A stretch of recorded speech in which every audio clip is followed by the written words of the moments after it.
विद्यार्थ्यांना गणवेश, वही व पाठ्यपुस्तक वाटप करताना षडणराज केंगणाळकर व मान्यवर. केंगणाळकर शिक्षण संकुलात 350 विद्यार्थ्यांना गणवेश आणि शालेय साहित्यांचे वाटप. विद्यार्थ्यांचे उत्साहात झाले स्वागत. शाळेत जणू भरली आनंदाची जत्रा. सोलापूर. स्वागतनगर येथील केंगणाळकर शिक्षण संकुलातील कैलासवासी रामगोंडप्पा केंगणाळकर हायस्कूल व कैलासवासी रा तोबडे प्राथमिक शाळेतील 350 विद्यार्थ्यांना शाळेच्या पहिल्या दिवशी गणवेश आणि शैक्षणिक साहित्यांचे वाटप करण्यात आले.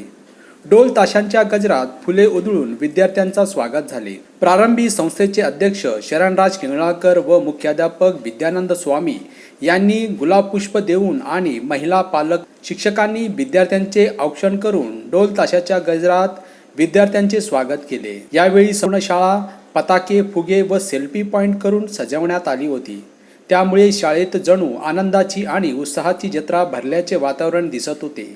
यावेळी संस्थेचे अध्यक्ष शरणराज केंगणाळकर, सविता केंगणाळकर आणि सदस्य धर्मराज केंगणाळकर यांच्या हस्ते प्रशालेतील 350 विद्यार्थ्यांना संस्थेकडून गणवेश, वही आणि शासनाकडून प्राप्त पाठ्यपुस्तके वाटप करण्यात आले. प्रारंभी मान्यवरांच्या हस्ते सावित्रीबाई फुले यांच्या प्रतिमेचे पूजन करण्यात आले. त्यानंतर मान्यवरांनी विद्यार्थ्यांचे स्वागत करून त्यांना शैक्षणिक वर्षासाठी शुभेच्छा दिल्या. कार्यक्रमाचे सूत्रसंचालन बाबूराव रेवुरे यांनी तर आभार प्रदर्शन बाबूराव मोकाशी यांनी केले. सदर कार्यक्रमासाठी सुजाता कचरे, मेघराज हुंचे, विजय बिडवे, अश्विनी स्वामी, विनोद आगलावे, कविता स्वामी, मनीष जाधव, बसवेश्वर जोंधळे आदी सहपालक उपस्थित होते.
SB न्यूज चॅनलला लाईक करा, शेअर करा, सबस्क्राईब करा.